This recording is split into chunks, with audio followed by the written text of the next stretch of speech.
I'm Annette Philip. I'm the Artistic Director of the Berklee India Exchange, which is an institute at Berklee College of Music here in Boston. BIX, as we like to call it, is a platform for cultural conversation about Indian music and Indian art and culture. We do this by creating experiences through our performances, workshops, video content, and tours.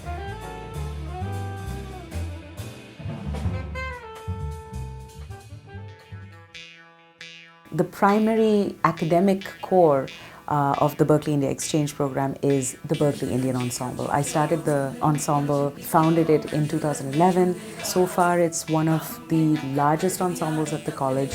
We've had students from probably 49 countries who've been part of this. We also have about 150 million views for our videos. You know, it's been a great journey, and we're very excited to see what's coming up in the future.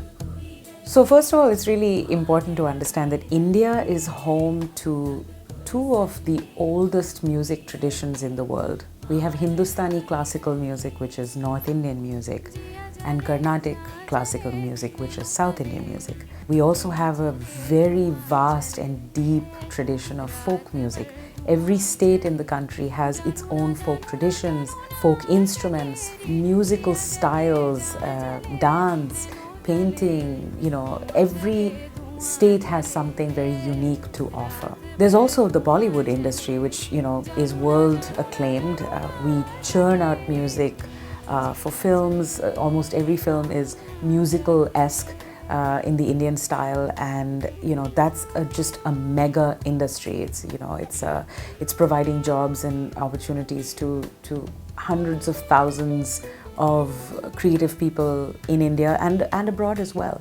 There is also an indie music scene. It's the singer-songwriter hip-hop now, which is all the rage in India, whether it's the electronic scene, it's the independent music, some of which is based on fusion ideals.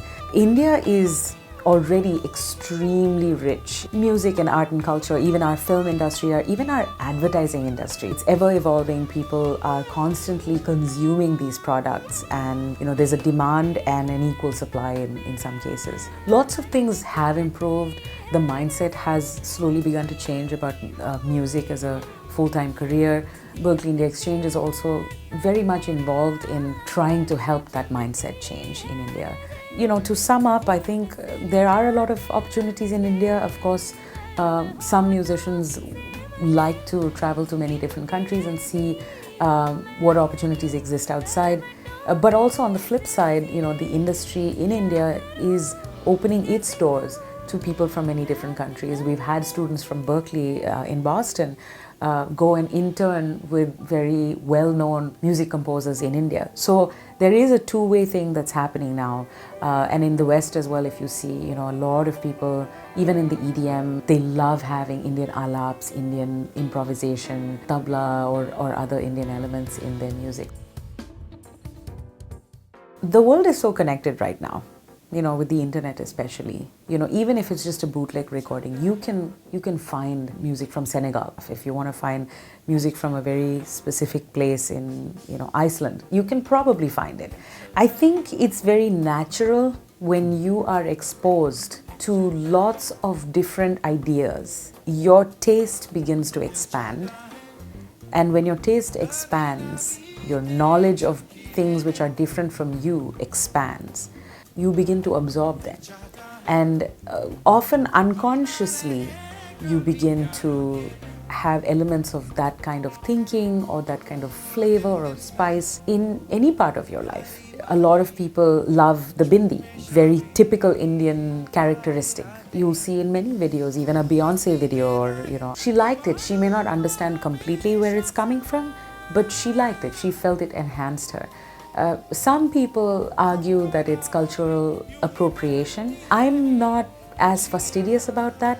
I do think that anytime you are using an element that is from another country, try to learn what is the backstory, what is the history, what is the meaning of this particular thing, whether it's a bindi or it's a particular phrase, or people get tattoos of certain words. It could be a word in a Korean language or Chinese or Indian language, and sometimes they don't know what it means, but they think it looks cool, and they get it tattooed on their body only to find out that maybe it doesn't mean something very positive.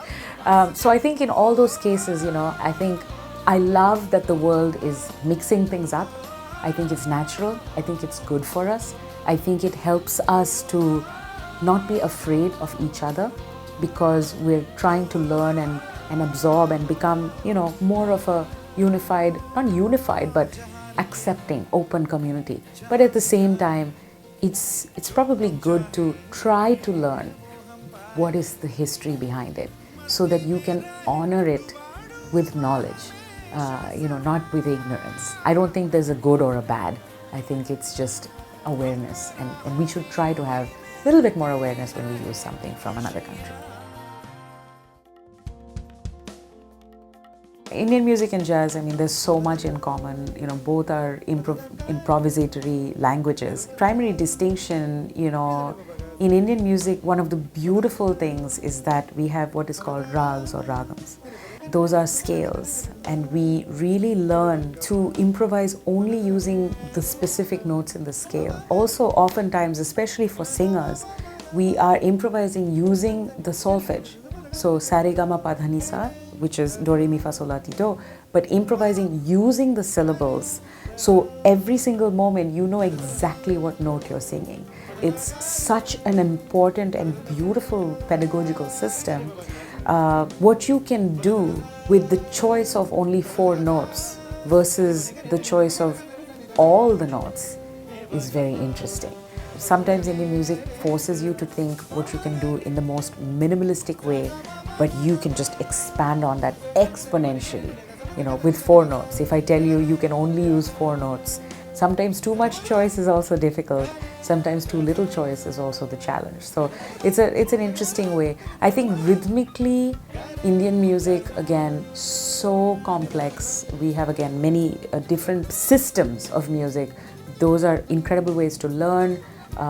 People like John McLaughlin, who's full-on Western musician, but was very attracted to Indian music, went to India, and now has learned those systems so well that he uses Indian methodology, especially rhythmic, to learn other types of music as well. So it's very systematic. A lot of it is math-based, and a lot of it is inspired by nature. We have scales and particular rags and songs that we sing only in the evening, only in the morning, only in a certain season. And so we really take music and inspiration from nature, from life, from the seasons, from the plants, from the colors of the world. In many ways, I would say Indian music is not just an element of life, it is life itself. Indian music is a lifestyle, and we love to dance and sing and eat food and wear colorful clothes, and it's all there in the music as well.